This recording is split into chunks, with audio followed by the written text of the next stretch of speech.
Welcome to Fantasy Audiobook, Hogwarts, starting from creating the Lord of the Rings. Chapter 41. Right here, Dumbledore approached cautiously, and a strange sound gradually came from his ears. He approached suspiciously, then widened his eyes. He saw a gigantic female spider gnawing at an equally gigantic eight-eyed spider, the eight-eyed spider that Dumbledore knew, the king of all eight-eyed spiders in the Forbidden Forest. Hagrid's friend, Aragog, the eight-eyed spider king. But now, it has been reduced to a food. What is this? Dumbledore confirmed that he had never seen or heard of such a magical creature. Although it was also a spider, it was completely different from the eight-eyed giant spider. It emanated from the body of this spider. Dumbledore breathed a sigh of relief when he learned that what was in the Forbidden Forest was not Voldemort. I don't know how or why this giant spider appeared in the Forbidden Forest, but a spider is always better than Voldemort. Get out of here first. Seeing Shi Luo nibbling on Aragog, Dumbledore felt a little uncomfortable, but he just took a step back when he saw Shi Luo, who was nibbling on Aragog, slowly raising his head. Humanity. With a scream, a woman's voice came from Shiloh's huge mouthparts, and it jumped to Dumbledore's side suddenly, and a sharp poisonous thorn appeared at its tail, facing the invisible Dumbledore. Leto stabbed in the past. At the same time, two cobwebs were also ejected from its abdomen, blocking Dumbledore's retreat. Dumbledore's face changed suddenly, but he was ready when he came here, and he didn't panic when he saw it, but quickly raised his hand and circled his wand around him. Golden flames spewed out from the tip of the wand, turning into a wall of fire that surrounded Dumbledore tightly. Shi Luo was startled by the sudden flame, and the two ferocious spider legs jumped out of the flame with a slight force. Who are you? Shi Luo did not attack again, but looked at Dumbledore with 8 eyes and asked. Albus Dumbledore, I'm the headmaster of Hogwarts, how about you? Why are you in the Forbidden Forest? Dumbledore held his wand, without the slightest relaxation. Forbidden Forest, sure enough, this is no longer Chili's Yugo. How far is it from Mordor? Are you also Maya? Or, are you Sorin's servant? Shi Luo stared at Dumbledore's wand. Dumbledore just summoned the flame. Shi Luo thought he was a wizard, and most wizards were Maya. Sauron. Dumbledore's pupils shrank suddenly, and he remembered the parchment that Hermione had given them earlier. The self-report of the wizard named Gandalf, he seemed to mention Sorin's name, saying that it was a terrifying and evil dark wizard, and the thing they escorted seemed to be the key to defeating Sauron. You know Sauron. There was a hint of doubt in Dumbledore's heart. According to his speculation, the parchment was at least thousands of years old. Why did the spider mention the name Sauron? Or is this also a conspiracy? Of course I know Sauron. Since he came to Mordor, few elves and humans have passed by Chili's and Go. For so many years, I can only eat those filthy orcs. Sauron left behind magic in Chili's Wugo, so I can't leave easily. I didn't expect, quack quack. Shi Luo let out a sour laughter, her spider legs kept rubbing together, and the ferocious barbs on the top made a rustling sound. I want to eat people. Shi Luo roared at Dumbledore. Dumbledore was digesting and analyzing the hidden information in Shi Luo's words. Hearing this roar, he immediately tightened his body, and his wand burst into a dazzling light. A magic spell like lightning rushed towards Shi Luo, but it was knocked aside by one of her forelimbs, and a few 8-eyed giant spiders were blown away. Wizard. Shi Luo's excited mood gradually calmed down, and she just ate the big man of Aragog, and she is not very hungry now. Leave here, this will be my place in the future, and next time you come again, you won't be so lucky. Shi Luo stared at Dumbledore with a solemn tone. Dumbledore took 2 steps back slowly, and then disappeared. Shi Luo's excited and terrifying laughter echoed in the Forbidden Forest. She quickly subdued all the 8-eyed spiders, and then weaved a maze-like giant web array in the depths of the spider nest. Forbidden Forest. Quack. Food. Elves. Humans. Quack quack. Dumbledore left the Forbidden Forest, his face a little heavy. He still hadn't figured out where the big spider came from and who brought it here. And what is it about Sauron, Mordor, and Cirith Ungol? Does this matter have anything to do with Voldemort? Anyway, the Forbidden Forest will be even more dangerous in the future. Dumbledore sighed, and he unleashed a magic outside the Forbidden Forest, forming an enchantment here, which could prevent students from entering the Forbidden Forest. This matter, do you want to tell the Ministry of Magic? Dumbledore thought that he wanted to inform the Ministry of Magic about this matter, but he felt that the people of the Ministry of Magic might take the opportunity to intervene at Hogwarts, thus causing things to develop uncontrollably. A troubled autumn. In the end, Dumbledore couldn't make up his mind, and he planned to go back and study it with other professors. Artel doesn't care what impact Shiluo will cause, this guy is very comfortable living in the Forbidden Forest. When Artel unlocks the Supreme Lord of the Rings, he can control any dark creature in the world, Shiluo is also included. Now he is just a freelance subordinate. The next morning, when Artel came to the Great Hall, he saw a huge notice posted outside the door. The general meaning is that new dangerous creatures have appeared in the depths of the Forbidden Forest. From now on, little wizards of any grade are not allowed to enter the Forbidden Forest without permission, and if they are found, they will be severely punished by expulsion. You know, if a young wizard who has not graduated is expelled from the school, his wand will be broken, and the use of magic will be banned from now on. Compared with the painless deduction of points, this punishment is enough to make all the little wizards stay away from the Forbidden Forest. Even after the Weasley twins saw the notice, they had no intention of sneaking into the Forbidden Forest. Harry and Ron looked at each other. They were going to find out about Hagrid. As the guard of the Forbidden Forest, Hagrid must know something that others don't know. Although Hermione was also curious, she didn't plan to explore with them. She just thought that if Harry and the others knew the reason, she would go and find out and tell Artel about it. After finishing the morning class, Artel returned to the dormitory and exchanged an ancient parchment from the system space. This thing is a set of parchment that recorded the weather last time. It was used by a certain elf to record the weather data. It took Artel 10 plot points to replace it. Then Artel took out the automatic quill, covered it with mental power, and started making up the story. Recorded on June 18, 3019 of the Third Age of Middle-earth. Today, we escorted that thing to the pass of Chili's and Go, through which we will reach the territory of Mordor. Perhaps I was about to arrive in Mordor, and I was getting more nervous. Along the way, we have encountered many enemies, including Balrogs, giant dragons, water monitors, etc. Many companions have left us permanently, but we have not given up. What I didn't expect was that we met her again today.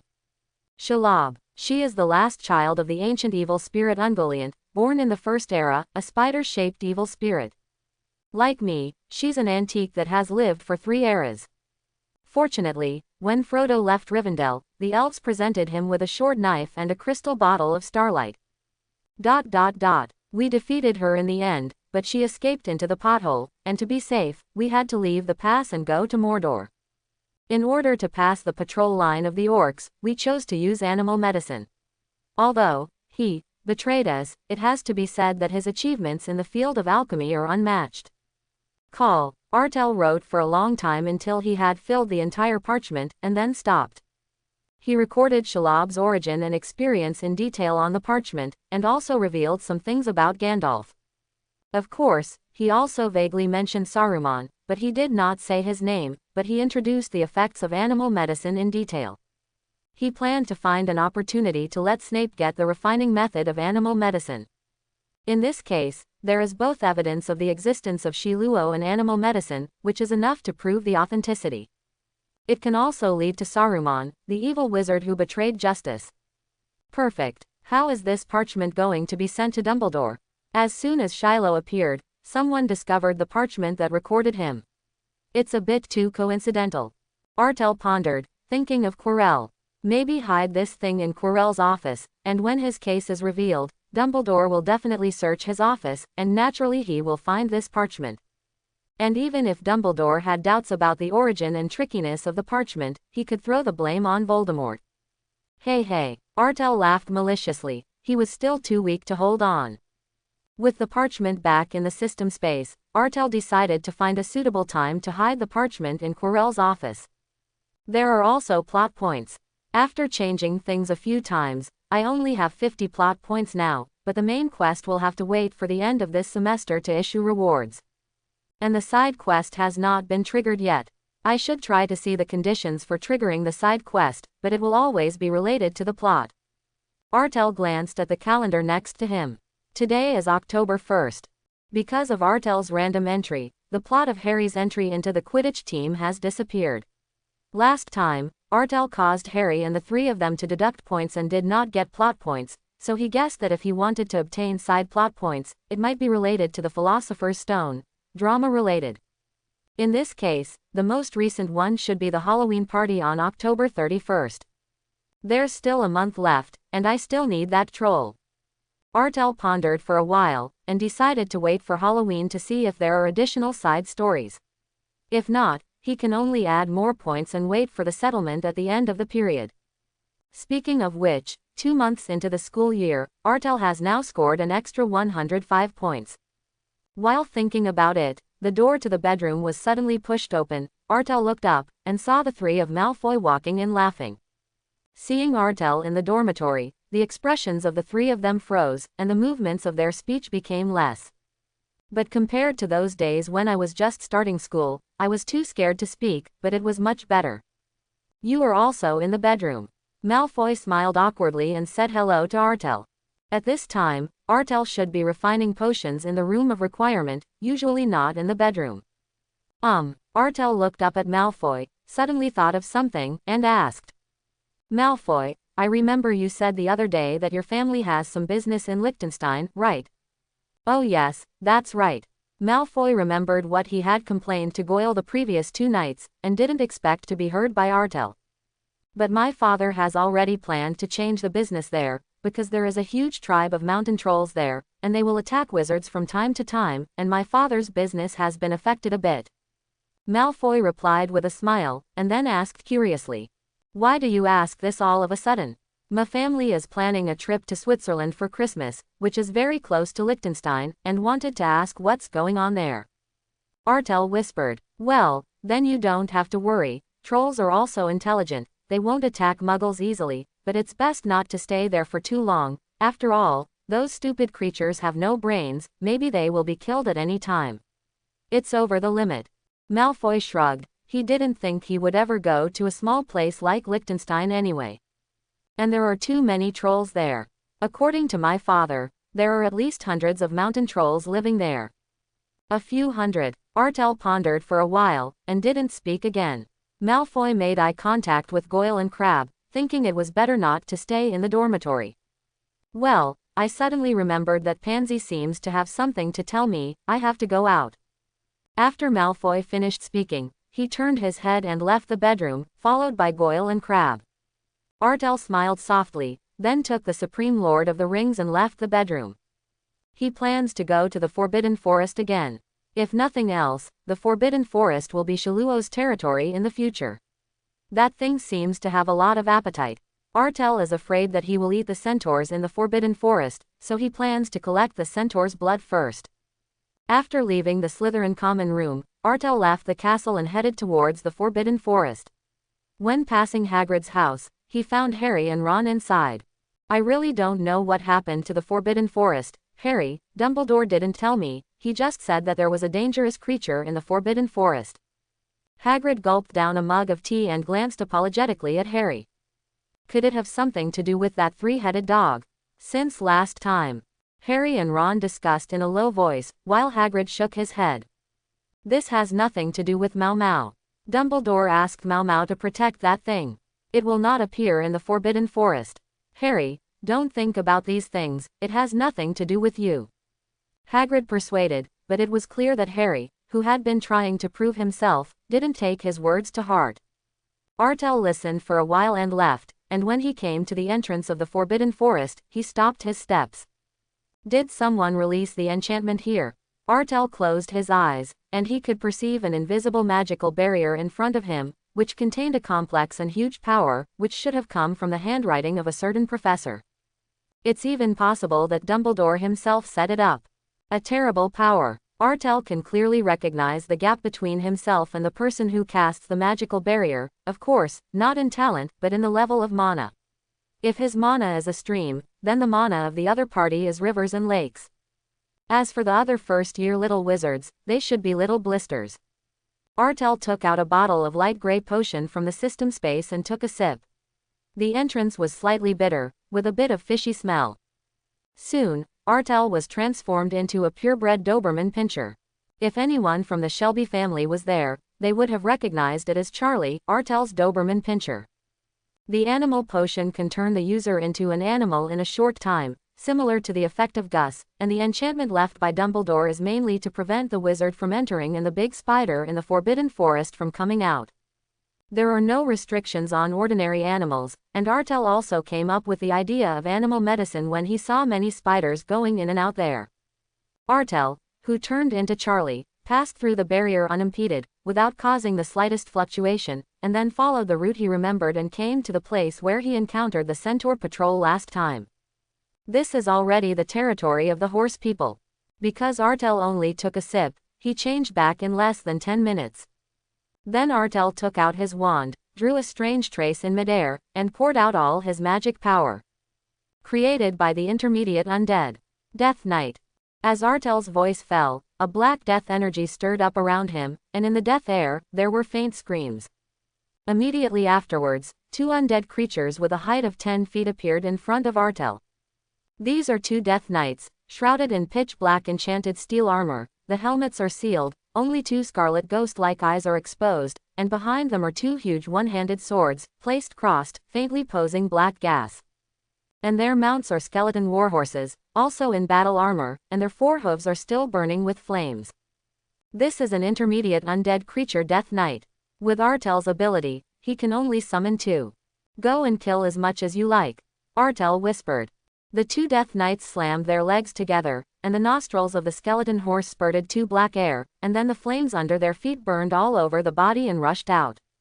With the ability of the Death Knight, he quickly sensed the location of the nearby Centaur tribe.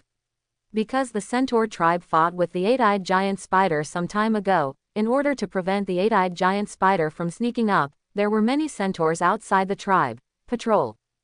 Ronan, did you see Firenze? It's about to change the guard. Where did that guy go?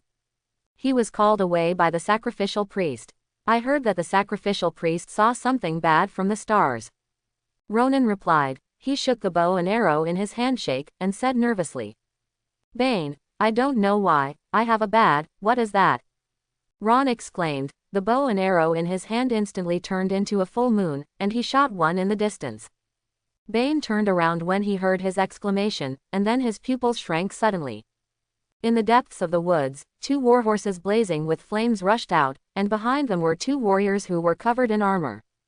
Enemy attack, Bane shouted. Ronan's arrow had already flown in front of the enemy. The other party did not dodge or evade, and still maintained a charging state, but what shocked him was that Ronan's arrow was only on the enemy's armor. A small white spot remains. This is impossible. The arrows of centaurs have magical power, and it is not easy for ordinary wizards to resist them. How could they be blocked by ordinary armor? Artel didn't have any surprises about this. Anyway, it was enchanted armor, and the arrows of ordinary centaurs were impossible to penetrate. Otherwise, wouldn't the undead knight be too rubbish? Get out. Ronan began to retreat after seeing his arrows collapse. Their lower bodies were horses and they ran very fast. However, Bane was a step behind because of shock, and when he reacted, 2 Death Knights had come to him. One of the Death Knights drew a large sword from behind and slashed towards Bane. Bane held up his bow and arrow, hoping to block the blow. Unfortunately, the big sword cut off Bane's bow with ease, and in his terrified eyes, it slashed Bane's throat, and a strange black light flashed on the sword, and then, Bane's wound quickly gray and rotten. Do not. Bane snorted and fell straight. 2 Death Knights chased Ronan and rushed into the Centaur tribe. A row of footprints appeared on the ground for no reason, and came to the dead Bane. Then, a collection bucket appeared out of thin air. Then, scarlet blood gathered from the wound, turned into a blood column, and fell into the collection, in the barrel. It's a pity that there is not enough time, otherwise we can collect some blood of happy emotions.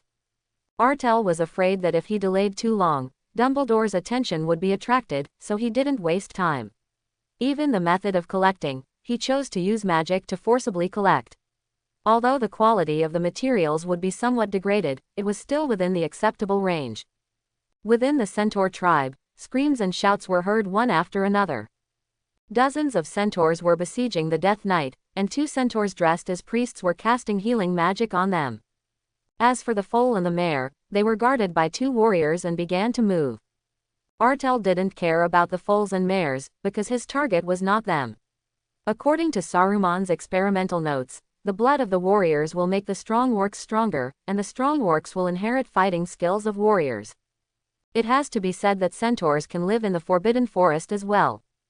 Dozens of centaur warriors joined forces to restrain the two Death Knights abruptly. Centaurs were originally very tall, and some of the powerful warriors were even similar in size to Death Knights.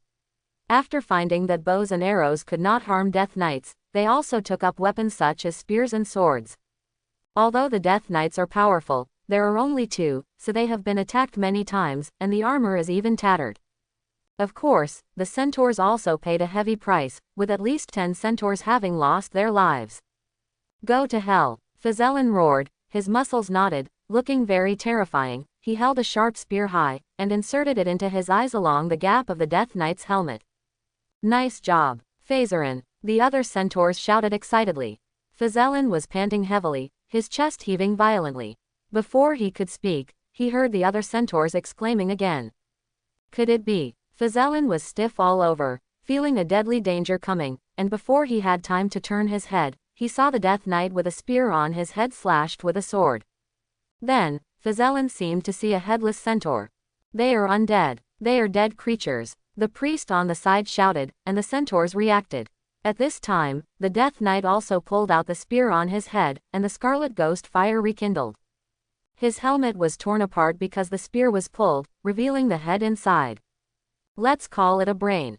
Dried and rotting flesh hung on the pale skull, and two fiery eyes were burning violently, as if they could devour a person's soul. The stars have long told us the answer: the centaur tribe will be destroyed by death.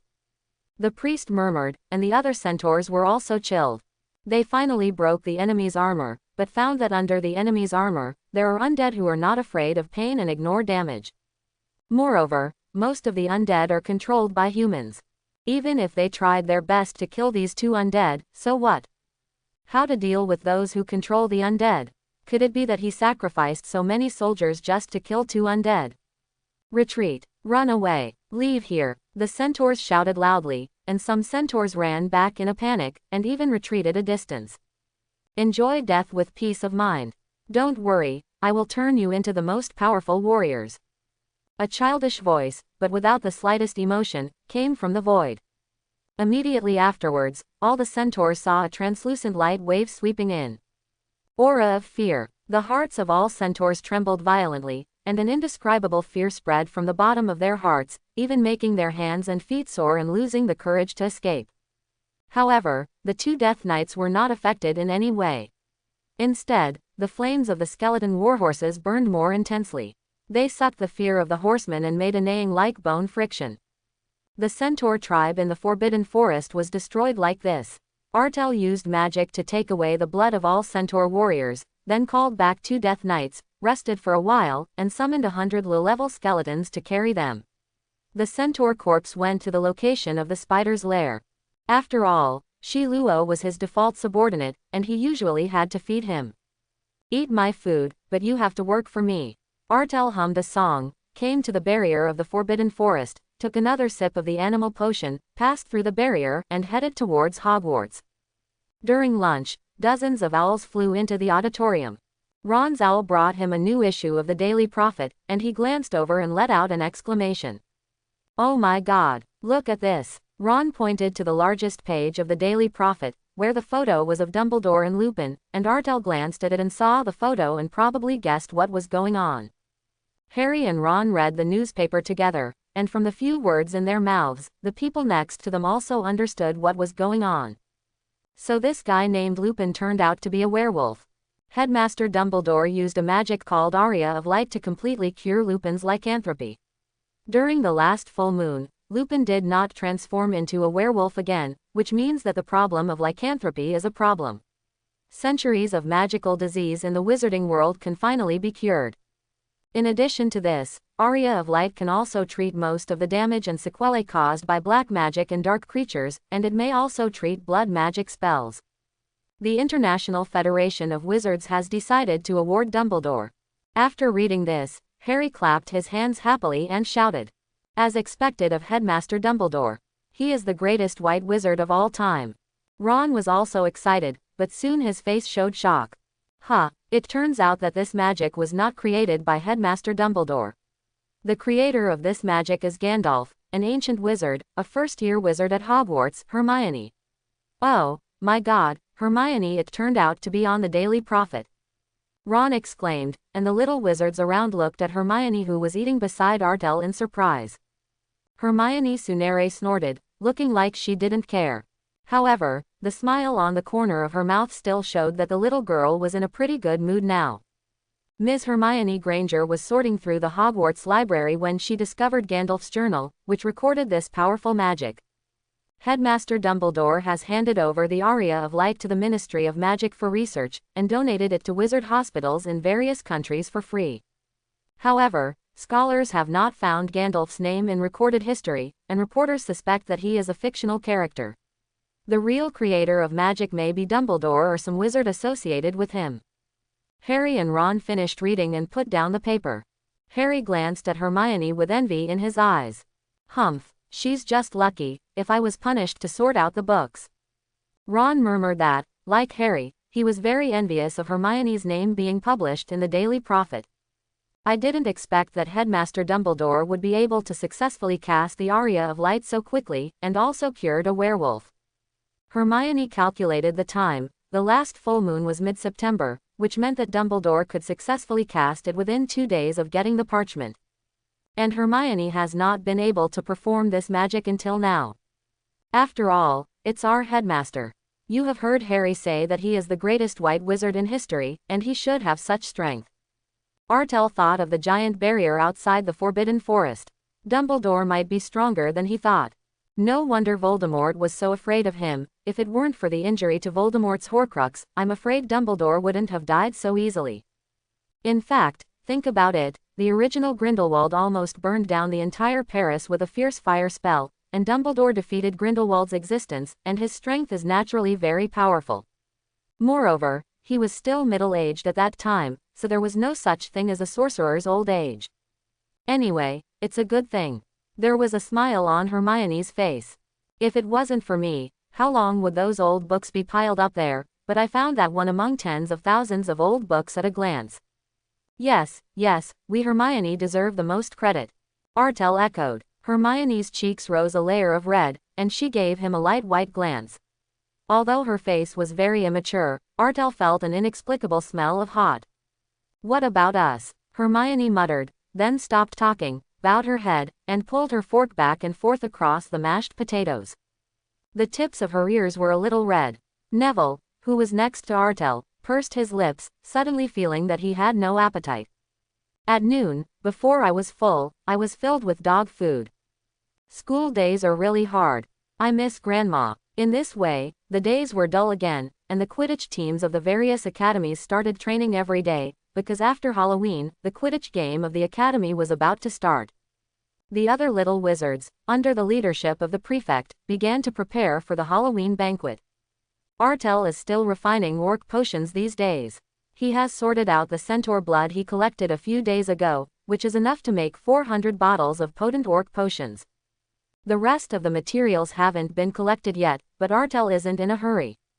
After refining 3 more bottles of orc potions, Artel left the room of requirement, and when he came out from here, he accidentally ran into someone. Looking at the other party's appearance, Artel had a guess in his heart. Hello. Zhang Chu obviously didn't expect to meet Artel on the 8th floor, and greeted Artel a little overwhelmed.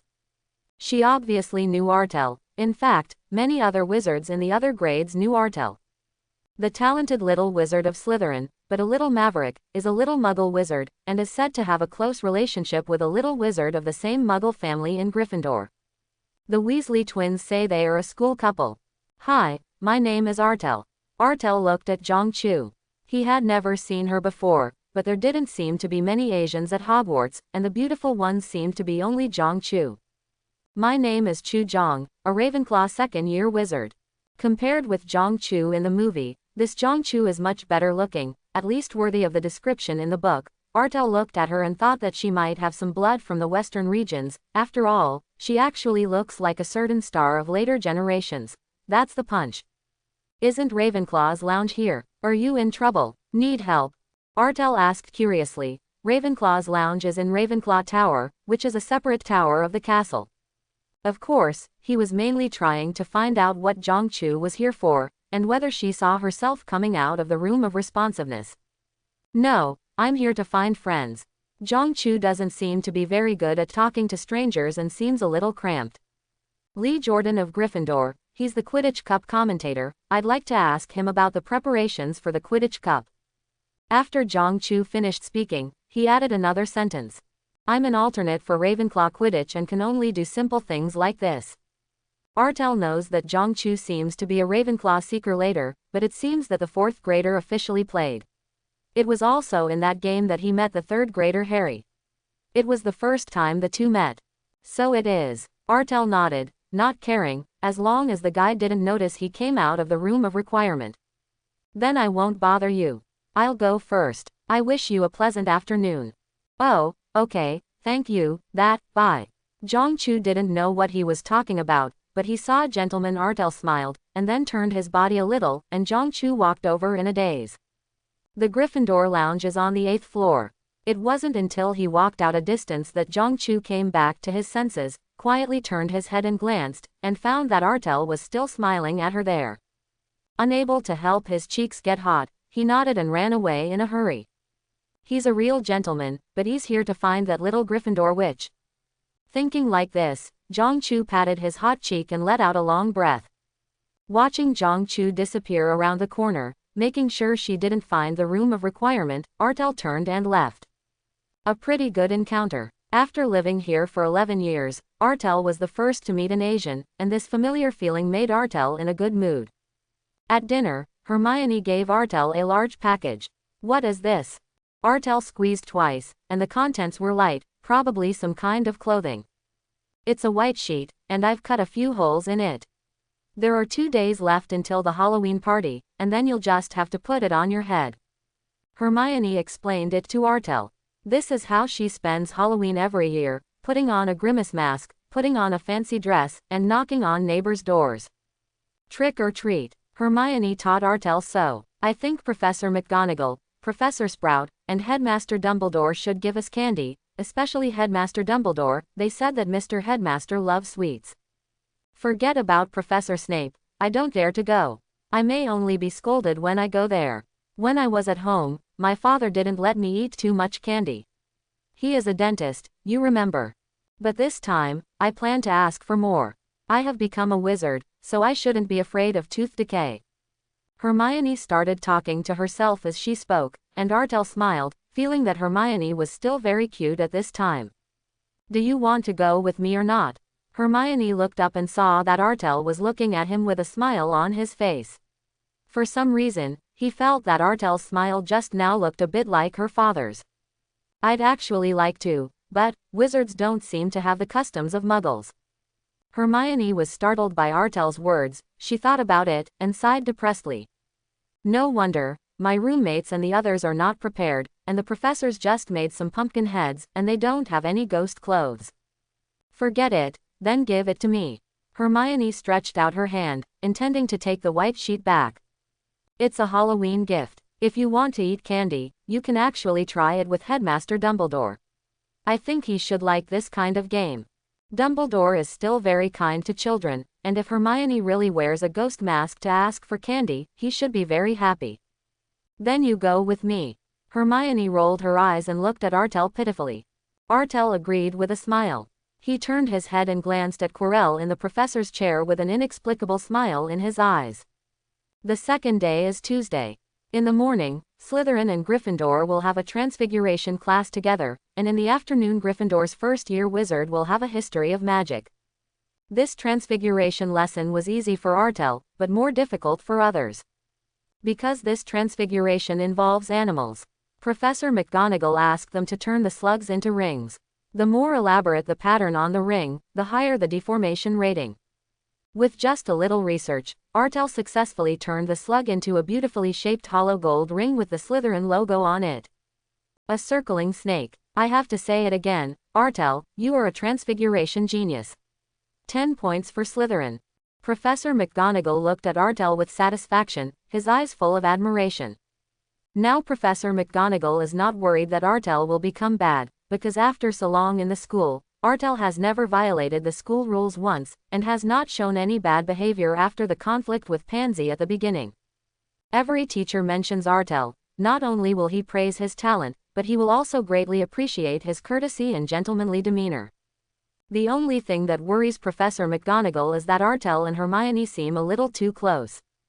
Although both of them were of Muggle origin, and although they had known each other before they entered school, they were too young. However, Professor McGonagall regarded this as a sequelae of Artel's use of the wand. After all, Ollivander had told her that using a wand made of Dementor nerves would make Artel yearn for better things. Is love a beautiful thing? Although Professor McGonagall has been injured, she has always believed that love is one of the most beautiful emotions a human being can have. Therefore, for this matter, Professor McGonagall believes that he can only guide carefully. Seeing that Artel successfully turned the slug into a ring, Hermione could only sigh that Artel's sorcery talent was too strong, and then cheered for herself. After a few attempts, Hermione took a deep breath, swiped her wand in an arc in the air, and chanted a spell at the same time. The slug turns into a ring. With a flash of light, the slug in front of Hermione began to slowly change, and finally turned into a gray-brown ring. The surface of the ring was very bright and had no patterns. More like a brass ring. It's been great. Artel gave an encouragement, and Professor McGonagall on the side listened, with an ant smile on his face, and nodded, saying, Artel is right. To be able to complete the transfiguration so quickly, Hermione, your transfiguration talent is also great. 5 points for Gryffindor. Although Artel and McGonagall both said so, Hermione was still not satisfied and kept trying to improve. By the time the get out of class was over, the ring Hermione had conjured had turned silvery white, and some patterns could be faintly seen on it. In addition to Artel and Hermione, this kid Malfoy also succeeded, but it was not as good as Hermione's first time. The color of the ring he made was the same as the slug, but it was still a ring. As for Harry and Ron, the two of them could only make half the difference. Either the slug's head has turned metal, or the tail has turned metal, but that's been making them both happy for a long time. After class, Hermione was still a little depressed, because she felt that the gap between herself and Artel was getting bigger and bigger. Are you going to go to the library to read a book later? Artel put the textbook in the bag and looked at Hermione, who was still trying to swing her wand. No, the prefect asked us to help decorate the 6th and 8th floors of the castle, as well as the auditorium. After all, it's Halloween tomorrow. There will be a banquet tonight. There are actually not many students at Hogwarts, only a few hundred people. Although there is magic help, it is quite troublesome to dress up the entire castle. So the little wizards have to act. Slytherins are also assigned tasks, but they are responsible for the basement and parts of the 1st floor and the entire 2nd floor. Okay, see you at noon then. After Artel left the classroom, he went straight back to the Slytherin lounge, which was also underground. Some senior students have already dressed up the lounge, which is located underground and adjacent to the Black Lake. It is usually gloomy, but now it has been decorated with pumpkin heads, ghosts, skeletons, etc., making it even more terrifying. Like a big tomb. However, Artel feels pretty good looking, at least much more comfortable than the snake logo before, which may have something to do with his necromancer attribute. When he returned to the dormitory, Malfoy and the others were already waiting for him in the dormitory. That, Artel, the prefect gave us a task. Except for the auditorium on the 1st floor, we Slytherin will decorate everything else on the 1st floor, and our first-year wizard is responsible for decorating the staff lounge and Filch's office. Malfoy said, muttering angrily. That stupid Filch is a squib, he can't hang pumpkin heads from the ceiling, so it's up to us. Isn't it enough to use a floating spell? It's not too difficult. Artel interrupted Malfoy, he didn't want to hear him complain here. Malfoy spread his hands and said, have you forgotten that we haven't learned the floating charm yet? We will only learn the floating charm in the charms class tomorrow. Hearing him say that, Artel remembered. In the original play, it was because of the floating spell that Hermione and Ron had a conflict, then hid in the bathroom and cried all afternoon, and finally Quirrell released the troll, and Harry and Ron would go to her. However, These basic spells Artel has long been able to cast without a wand, so he didn't remember it for a while. Neither would you. You little wizards from a wizarding family wouldn't even know such a simple spell, would they? In fact, Artel has wanted to ask Malfoy for a long time. Since he entered the school, the first-year wizards he has come into contact with seem to be quite stupid, and many basic spells have been practiced many times and cannot be successfully cast. Have you forgotten that we can only go to Ollivander to buy our own wands before we enter school? Although we could use other people's wands when we were young, the magic power of little wizards is inherently unstable, and it's easy to use other people's wands. Something happened, so. Malfoy shrugged. Although I have seen it and understood it when I was a child, I really haven't practiced any magic spells. Simply put, theory is there, practice is not. So it is. Artel suddenly realized, and understood. Of course, he also knew that the advantage of these little wizards was during the holidays. During the holidays, they could learn from their elders and practice more and more powerful spells. And little muggle wizards can't use magic casually, and no one teaches them. Then what is our mission? We're going to help that old Filch move those decorations into his office and the faculty lounge, and then the seniors will help us hang them up with a levitating spell. The decorations are all in the basement storage room. There are jack-o'-lanterns, fake witch figures, black cat sculptures, stuffed ghosts and skeletons and monster models. Crab nibbles his fingers and tells Artel about their mission as he eats the creme brulee. Artel twitched the corners of his mouth and clapped his hands. Then let's go gather. At this time, Artel took on the appearance of the head of the dormitory. The three of Malfoy were very obedient, packed their things, and left the dormitory in a file under Artel's command. Artel also left, and soon, the first-year wizards were assembled in the lounge. Leading the team were two third-year wizards, a boy and a girl. Although Artel had seen them, he didn't know their names. There were only about 20 first-year wizards in Slytherin. After they all gathered, the senior and senior took them out of the lounge. In the basement, the snakes from other grades are in charge, and the first grade is only responsible for moving things from the storage room in the basement to the first floor area. Artel knew the floating spell, so he didn't need to exert any effort. With a little magic wand, a dozen jack-o'-lanterns and some other puppets, the sculpture floated smoothly, and then followed Artel's back and floated up to the first floor. Malfoy and the others looked envious, but they didn't know the floating spell yet, so they could only do it themselves. Fortunately, the jack-o'-lantern is not heavy, the little wizard can take two at a time, and everyone can cooperate with other props, so there is no trouble. Everything was going on in an orderly manner. After Artel completed his task, he watched happily.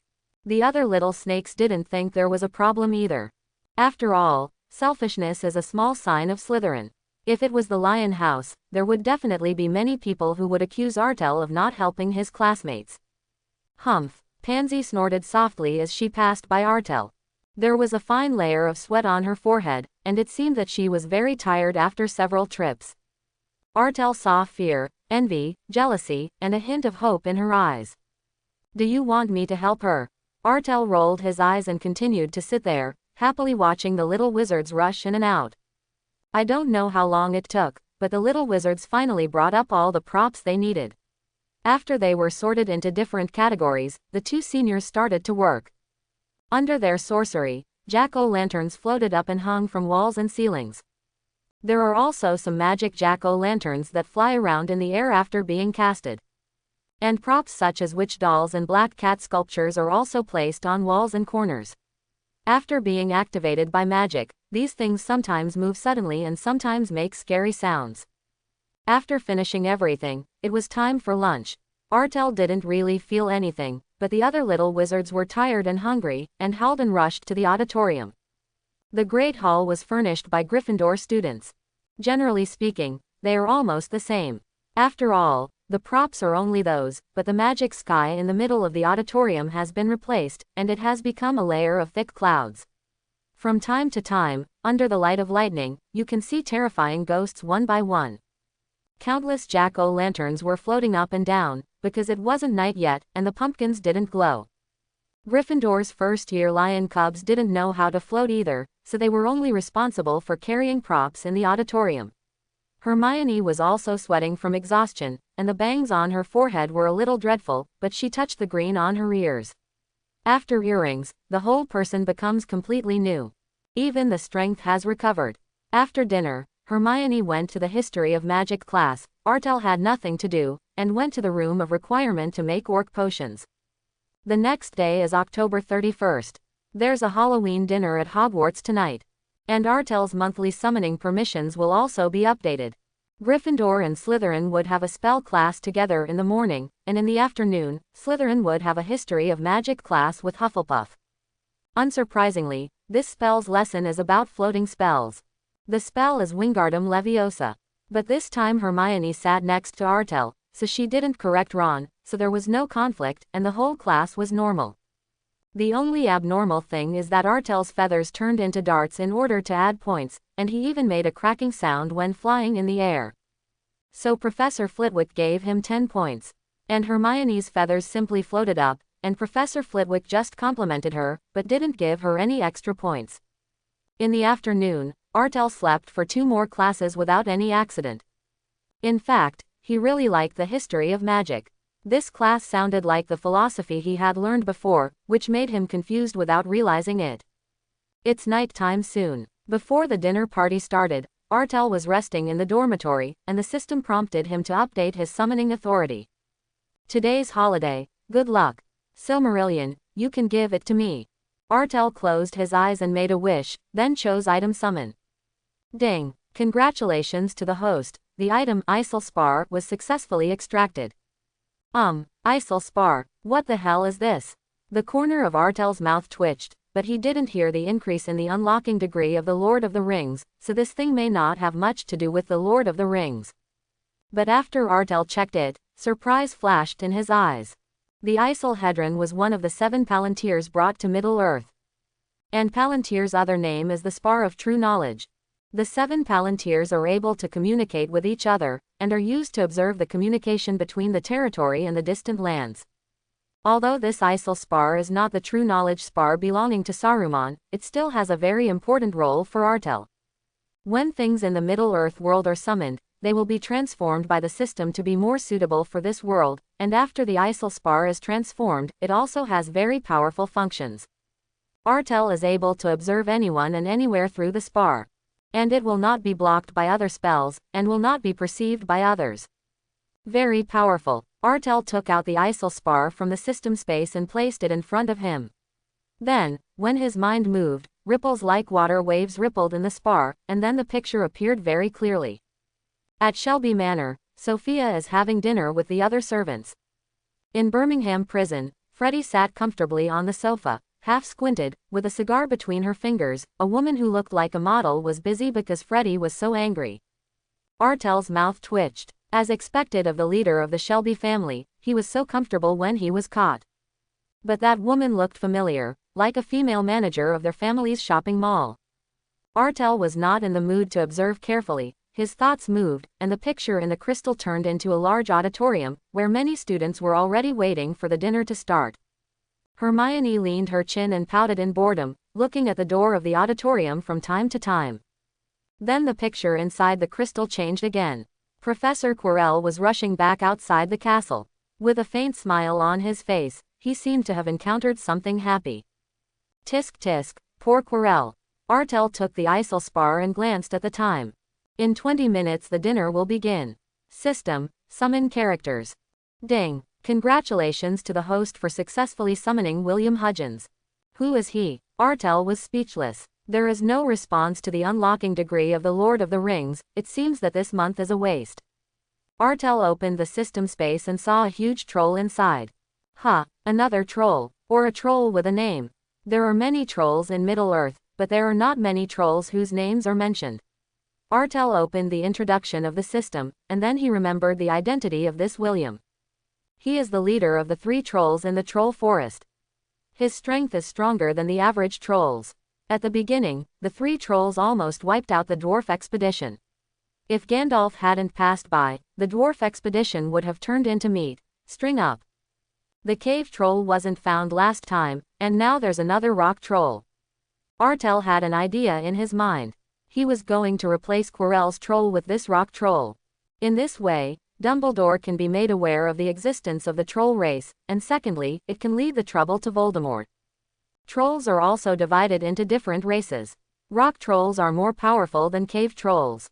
They are rough and thick, comparable to rocks, and ordinary weapons and spells cannot even break defenses. Have fun tonight. Artel packed up, left the bedroom and headed to the auditorium to prepare for a dinner party. There are a lot of things to do tonight, I need to eat more in a while. As soon as he entered the auditorium, Artel was discovered by Hermione. Hermione, who had waited for Artel for more than half an hour, stood up excitedly and waved her arms towards him. This way, Artel, I've reserved a place for you. Hermione shouted loudly, and many little wizards looked at her. However, after such a long period of training, Hermione no longer cares about other people's eyes. She would be embarrassed before, but now she is only open and honest. Humph, don't be ashamed. On Slytherin's side, Pansy snorted coldly. Malfoy, who was beside her, was shaking all over, and hurried to the side to hide. He was afraid that he would be implicated.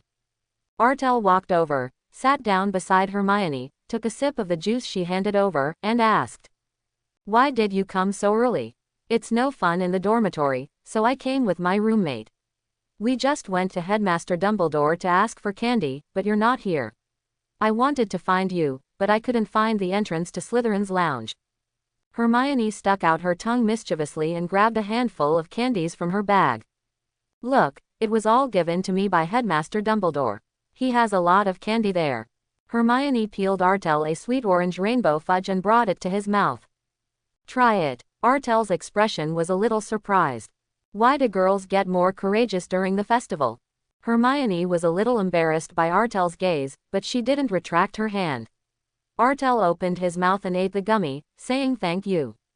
Laugh. Hermione's mouth curled into a smile involuntarily. She sneaked into Artel's ear, and said, "The Weasley twins planned to take some students out for a night out at night.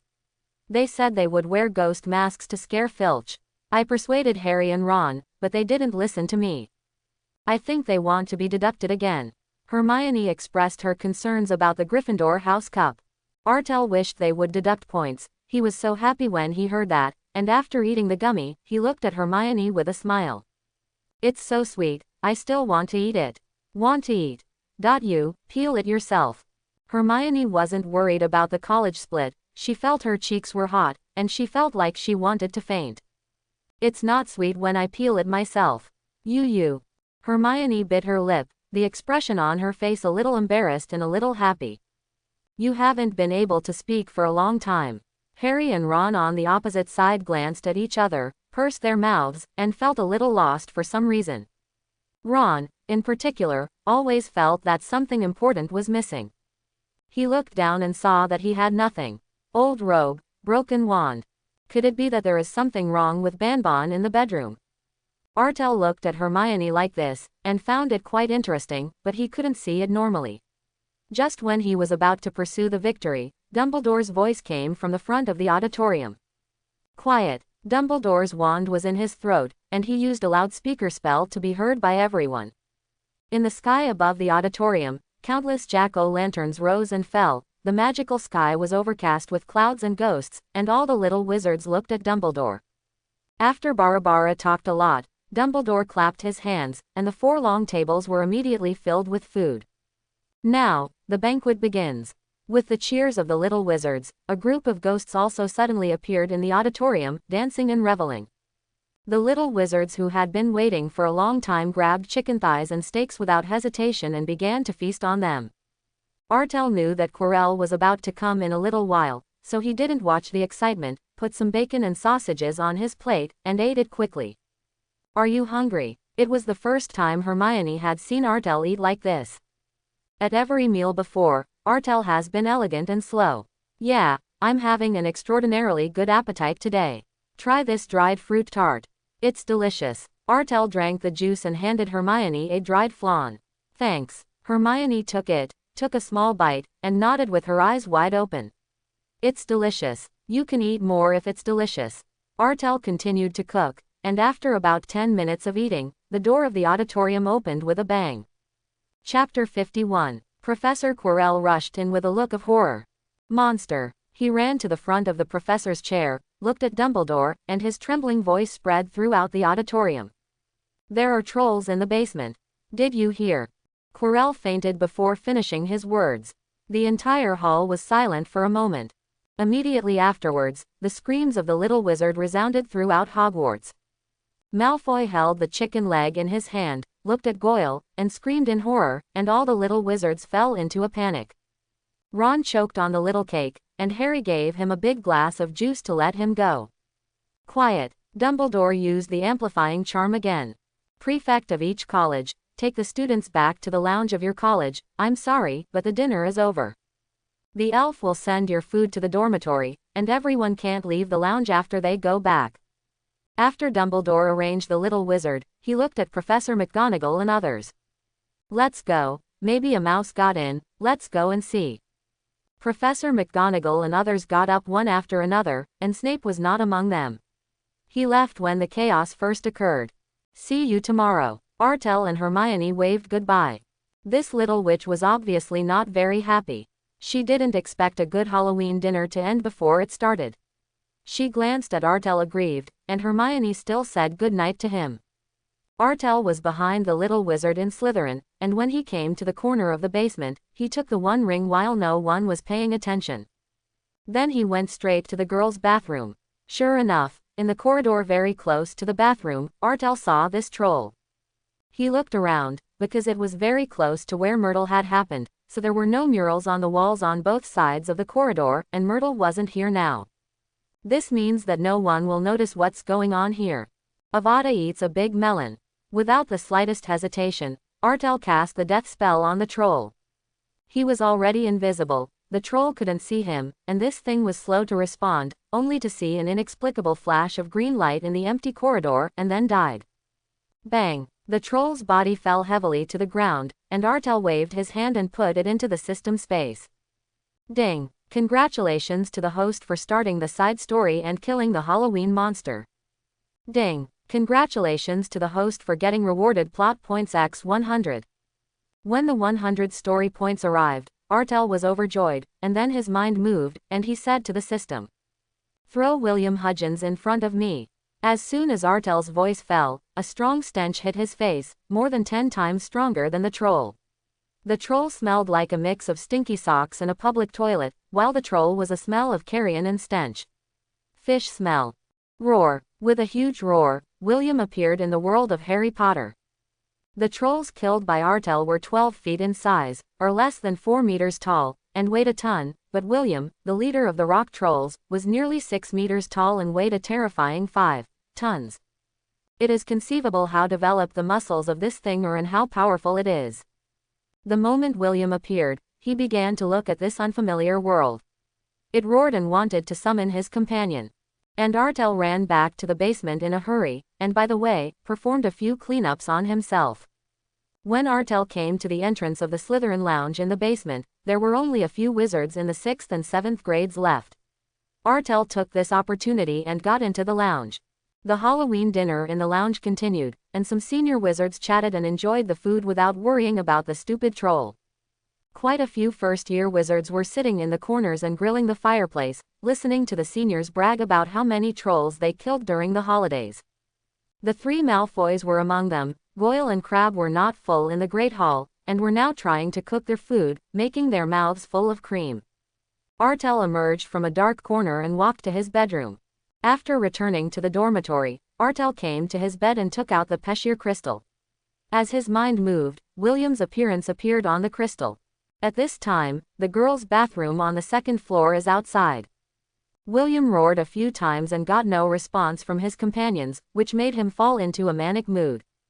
I was in the troll forest just now, eating barbecue with my brother and singing, when suddenly a white light flashed, and I ran to such a strange place. Whirring. William's nose twitched a few times, and saliva came out of his fang-filled mouth. I smell humans, a lot of humans. William smirked, and stepped out heavily. After walking a distance, he raised the giant hammer in his hand high, and then slammed into the wall beside him. Its weapon giant hammer weighs several thousand kilograms, and I don't know what material it was made of, and it suddenly smashed a big hole in the wall of the second floor. William glanced inside along the big hole, which was a classroom. This is the history of magic classroom. Artel and the others had a class here in the afternoon. He leaned in his nose to smell it, stared at it again, snorted twice, and walked downstairs. At this time, Dumbledore and the others did not find the troll in the basement classroom, and they rushed over after hearing the loud noise upstairs. Oh, Merlin's beard. This is a troll. This is a troll. The professors who followed Dumbledore screamed. Is this thing a troll? It's not like that either. Quirrell is also a defense against the dark arts teacher after all, so he doesn't even recognize trolls. What a shame. Dumbledore, this looks like that parchment.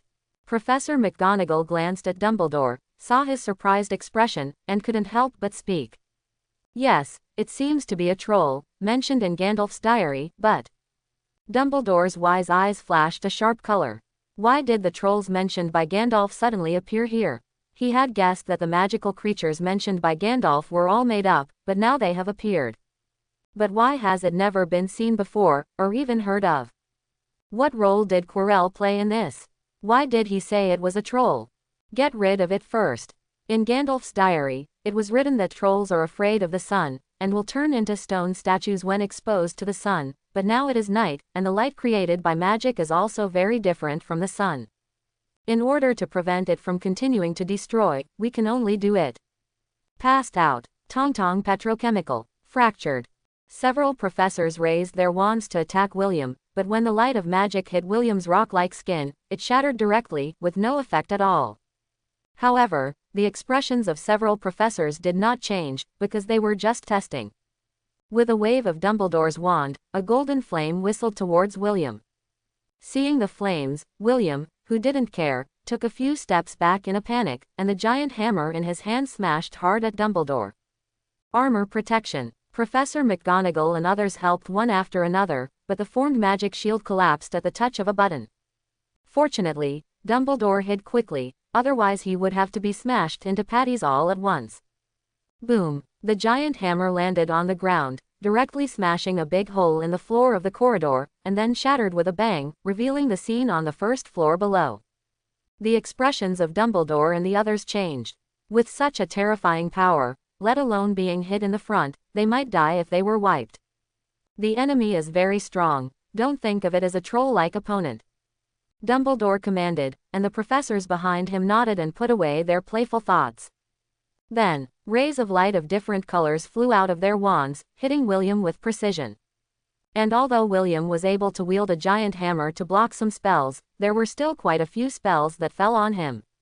Some spells caused its rock-hard skin to begin to dissolve, some spells shattered the bones under its skin, and others exploded large wounds on its body. Roar! William roared in pain, trying to escape this dangerous place. Artel looked at the scene in the crystal ball, and the whole person fell into contemplation. Sure enough, you can't underestimate the professors at Hogwarts. Artel thought silently, and suddenly the hairs all over his body exploded.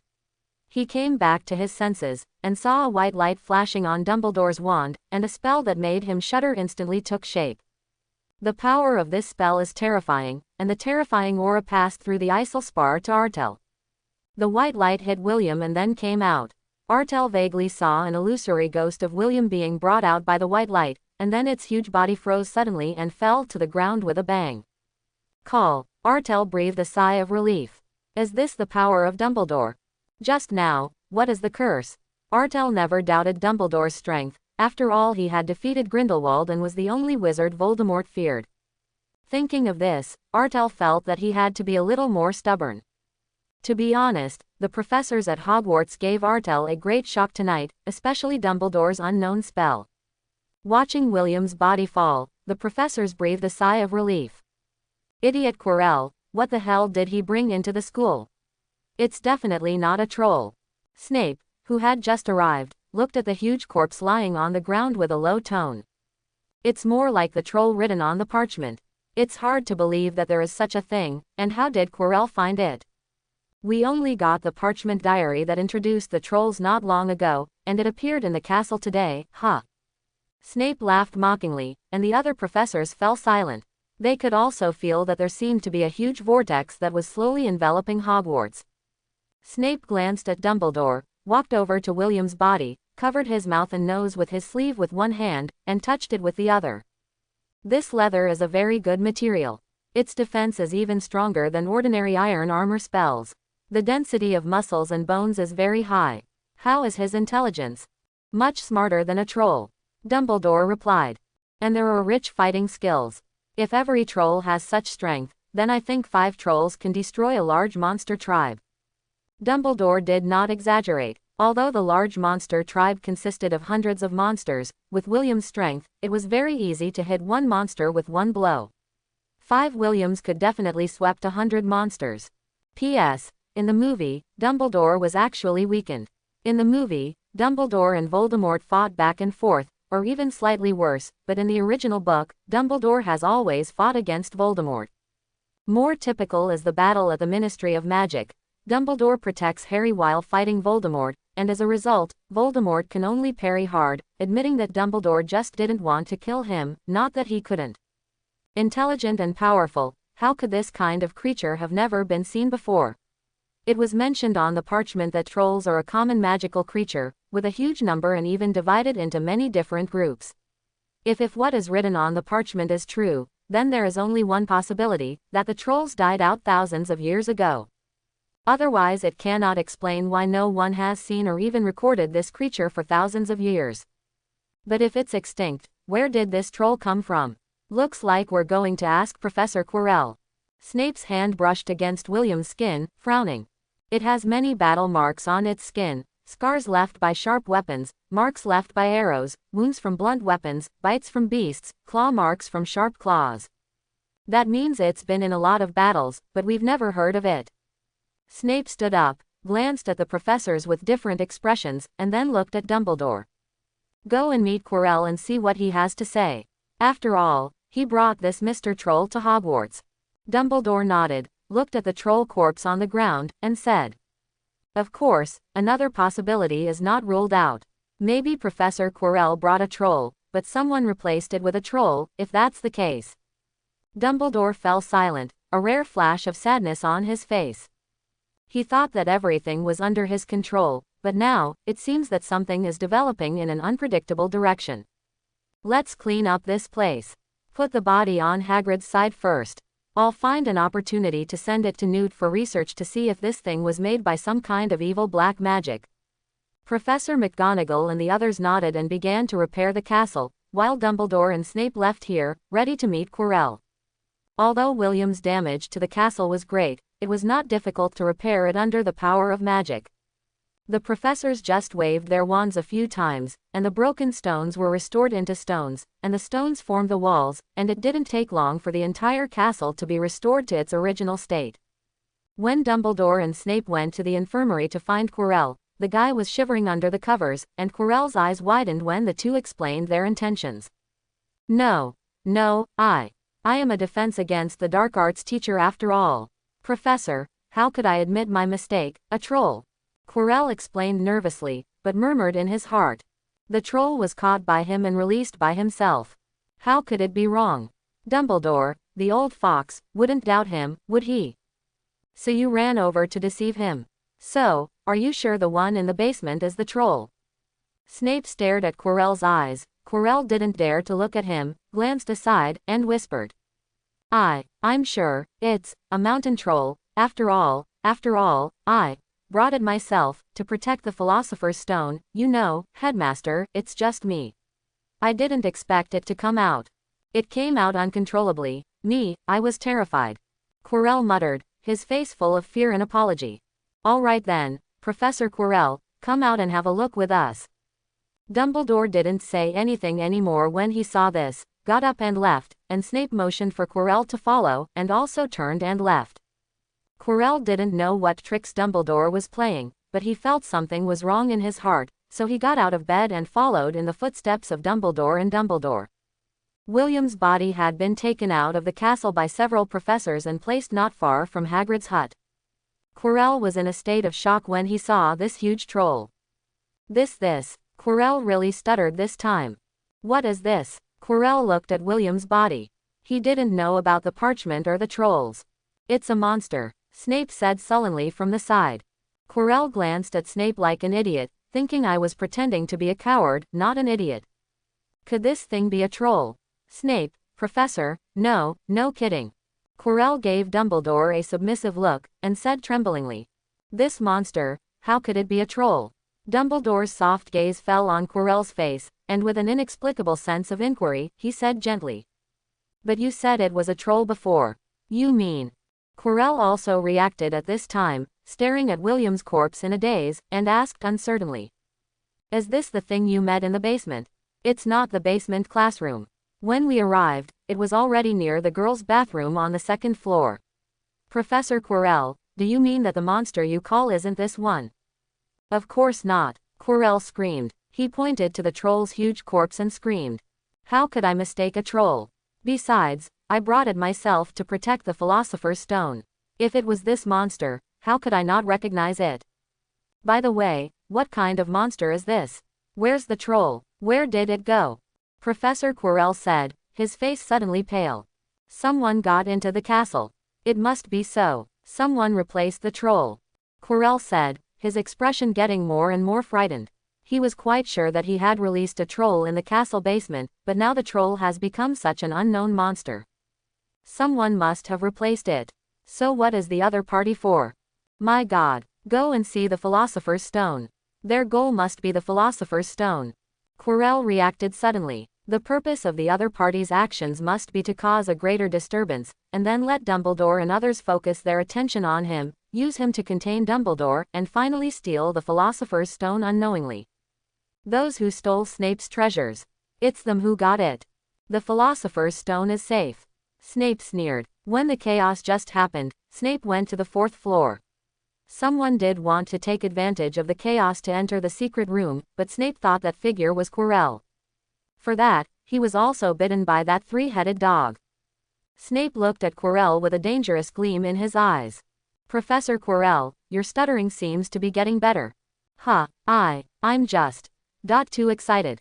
Quirrell was shocked, and returned to his previous appearance. The Philosopher's Stone, it's all right, if it's all right, that's great. Dumbledore was silent. He believed Quirrell wasn't lying about this matter.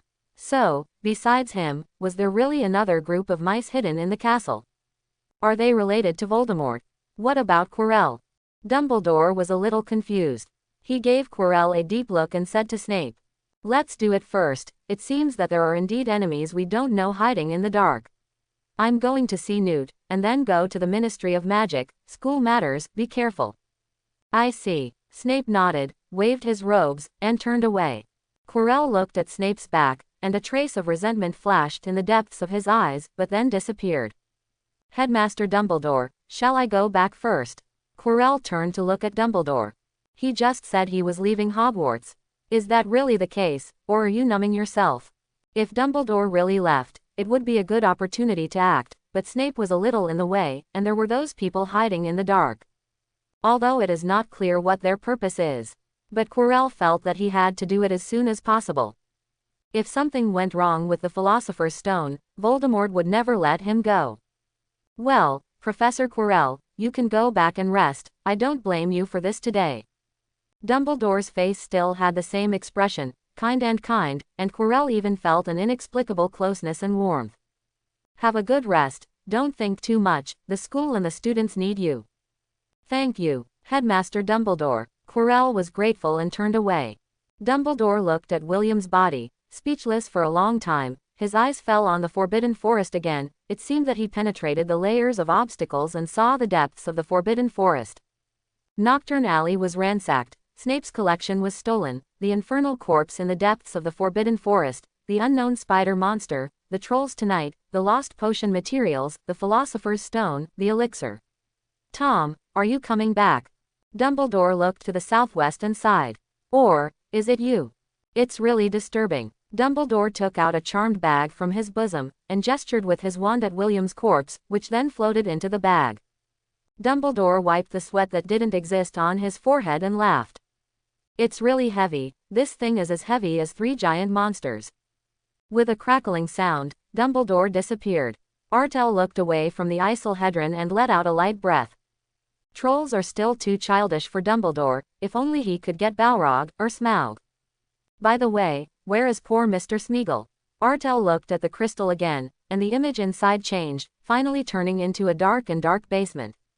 In the corner of the basement, Gulu hugged his knees, shrunk into a ball, and kept mumbling. My baby. It's Baggins, it's him. I don't know. Gollum is just a poor trash, don't ask any more. Baby isn't with me. It's the ring. Ha ha ha. The ring, immortal, supreme power. My baby. Gollum was obviously mentally ill, and didn't know what he was going through in Azkaban. But now Gollum is not in Azkaban, Artel observed it, this should be the underground confinement room of the Ministry of Magic, and he doesn't know what Gollum said to the people of the Ministry of Magic. But judging from a few words, the Ministry of Magic may already know about the One Ring. It's just that they don't know if they know Sauron. Artel is not afraid of the news of the Lord of the Rings being spread. Anyway, no one will know that the Lord of the Rings is here, and if the wizards of this world are interested in the Lord of the Rings, it will help to improve the world acceptance of Middle-earth characters. Look at the Weasley twins again. Artel's thoughts moved, and the picture in the crystal changed again. I have to say that this Iselspar is really very useful, and it is not an exaggeration to say that it is an artifact. At the end of the meal, Hermione told him that the Weasley twins planned to go on a night out, and even planned to take the others and dress up as ghosts to scare poor Mr. Filch. If Artel didn't help them deduct this point, it would be really sorry for the Weasley twins. With this point deduction, even if Harry kills Voldemort, Dumbledore can't let Gryffindor score more than Slytherin. Artel giggled. Inside the crystal, a picture of Gryffindor was displayed. Huh, what is Hermione? A look of embarrassment appeared on Artel's face. He had just thought of Gryffindor, and the first thing he thought of was Hermione. As a result, the picture turned into Hermione's bedroom. This girl's pajamas are quite cute. Wouldn't she catch a cold? Artel glanced at the fireplace in the bedroom, feeling that he should be thinking too much, and with a flick of his hand, the picture became the Weasley twins. They were in the Gryffindor lounge at this time. Unfortunately, not many people decided to go out with them. Originally, the proposal of the Weasley twins was approved by many people, but because of the troll incident, most people retreated because of fear. Only 2 of the Weasley twins' roommates joined the 3rd grade, not one in the 2nd grade, and only Harry and Ron in the 1st grade. A total of 6 people. This is a magic joke prop we specially prepared for Halloween. Wearing this ghost mask, our body will be shrouded in a layer of black mist, and we walk lightly, like a ghost. George Weasley said, putting the ghost mask on his face. A layer of black mist suddenly poured out, wrapping his entire body, leaving only a hideous ghost mask outside the black mist. Oh, I think Mr. Filch would like it. The 2 roommates of the Weasley twins sighed in surprise, and Harry and Ron looked at each other in shock. Then let's get ready to go. It's a pity that other people can't enjoy the joy of this prank. Fred said something regretfully, and also put on a magic mask. The remaining 4 followed suit, and soon, there were 6 surging black mists in the lounge, with a hideous grimace mask floating above each black mist. Combined with the dimly lit jack-o'-lanterns around, it was really scary. I also plan to go to the basement and the 4th floor to see. I feel that tonight's troll incident is not simple, maybe it was the thing that someone guarded for Mau Mau. I'm going to see if Mau Mau is still there. Harry whispered beside Ron. Ron thought for a while, then nodded. Then let's go take a look in a while. George gently opened the door of the lounge. The fat lady was already asleep, and the 6 of them quietly left the lounge. George, Fred, the 2 of us have other things to do. Okay. Unfortunately you can't see Mr. Filch's embarrassment, remember to be careful, don't get caught. George warned him that he and Fred had a Marauder's map and were not afraid to meet other professors. We know, Ron replied and walked to the 4th floor with Harry, while George and the others ran in the direction of Filch. Looking at the 6 clouds of black mist scattered in the crystal ball, Artel laughed.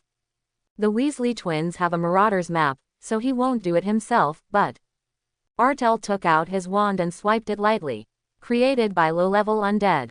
Ghost summons. Accompanied by Artel's low voice, more than a dozen ferocious ghosts appeared in the dormitory. They looked a little illusory, floating in the air, exuding a slight chill, and at first glance they thought they were Dementors. The flames in the fireplace shook violently, and Malfoy and the others, who were still sleeping on the bed, tightened the quilt, feeling inexplicably cold. Go. Artel's spiritual power controlled more than a dozen ghosts. Under his control, the ghosts penetrated the wall and quickly came to the basement of the castle.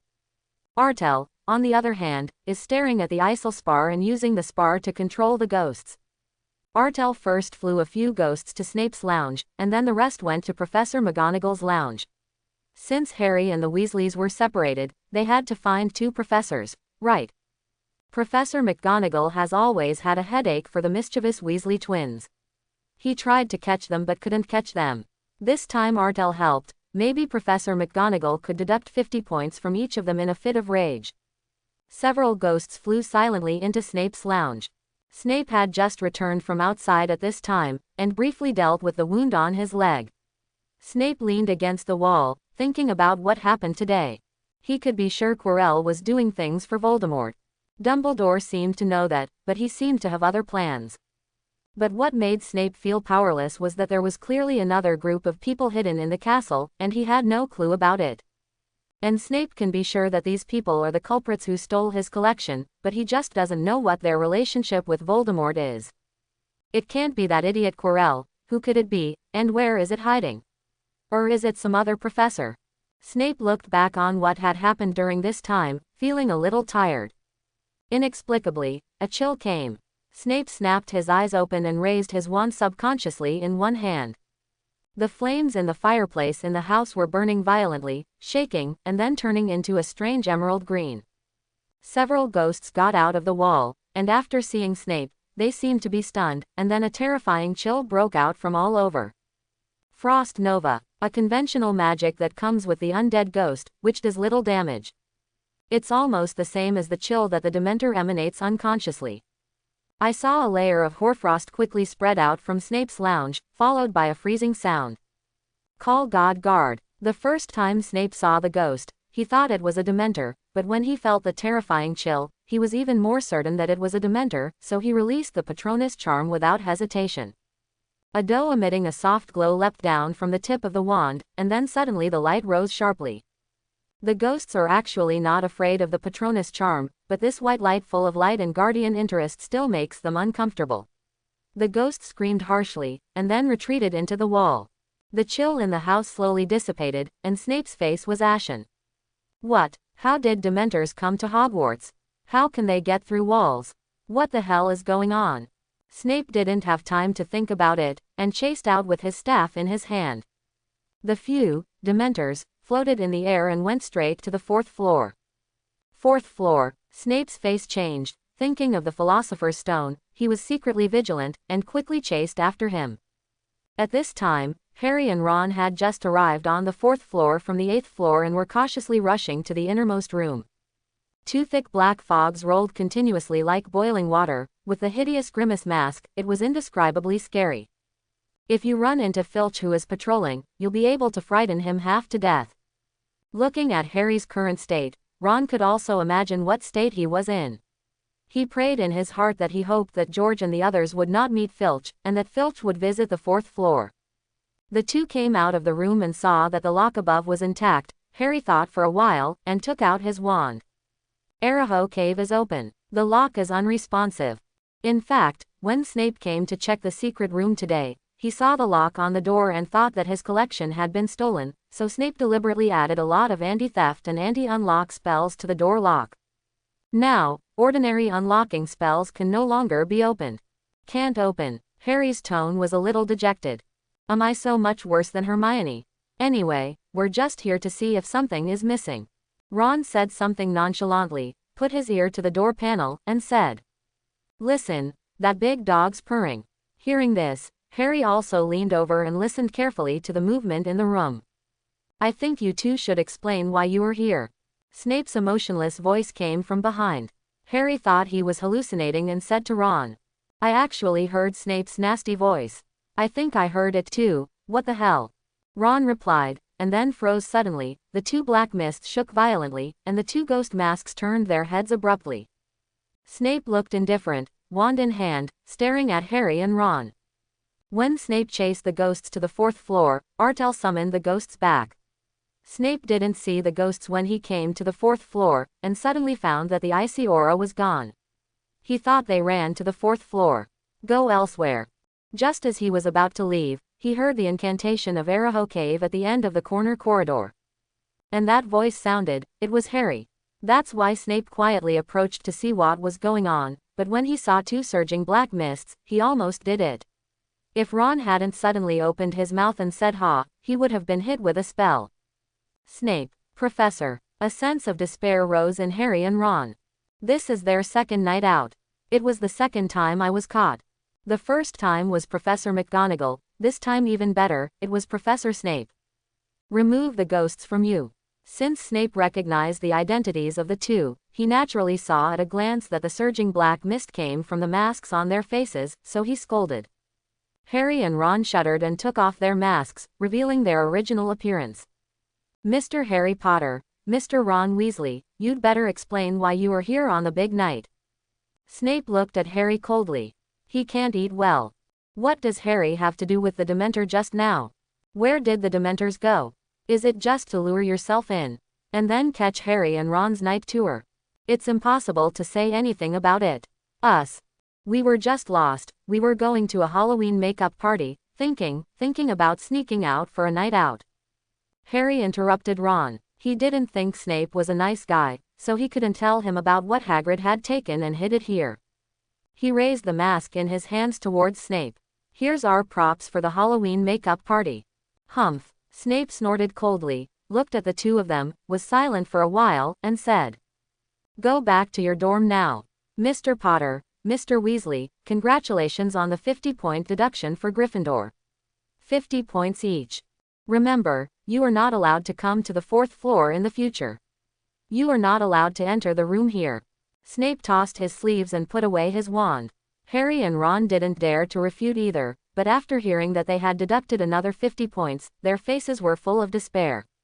Last time, after Professor McGonagall deducted 50 points from each of them, they were disliked by the seniors for a long time. Now, the deduction points have not been added back, and they have been deducted 50 points. Ruined. Harry and Ron bowed their heads and left in dejection. Snape followed behind them, secretly wary of their surroundings.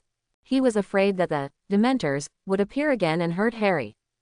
On the other side, the Weasleys and others had already come to the library. They found that Filch was patrolling through the Marauders map and would definitely come to the library, so they planned to ambush here in advance. But after waiting for a while, they found that Professor McGonagall's name appeared outside the library. Crap, it's Professor McGonagall. George was startled and motioned for Fred and his 2 roommates to hurry up and hide. The library is so big, and they are hiding in the corner again. If they are lucky, they will not be found. Just after hiding, Professor McGonagall's footsteps reached their ears. For some reason, the footsteps seemed a little messy. Call God Guard. A white light flashed. Get me out of Hogwarts, you. I'll report this to the Ministry of Magic. Professor McGonagall's voice came. Weasley and others were even more curious. What happened?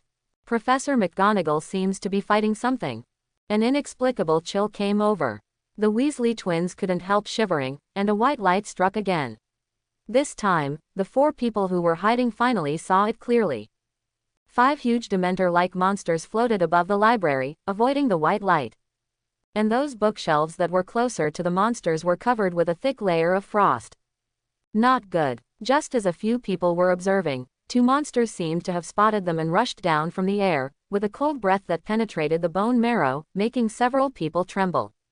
Burning flames. Armor protection. Seeing that the 2 monsters immediately rushed to their faces, the Weasleys finally couldn't bear it anymore, and took out their wands to release the spell. The 2 ghosts were forced back by the flames, then merged with the other ghosts, and disappeared into the walls of the library. They were summoned back by Artel. The ghost was originally a relatively low-level undead. Although it looked bluffing, it was the name of the Dementor. Consume any more and you'll be killed. Seeing the monster disappear, Weasley and the others breathed a sigh of relief. But then, their bodies stiffened again. Professor McGonagall's wand lit up and pointed at them. George, Fred, Professor McGonagall had just recognized their voices, but the 4 black mists in front of her made her a little unsure.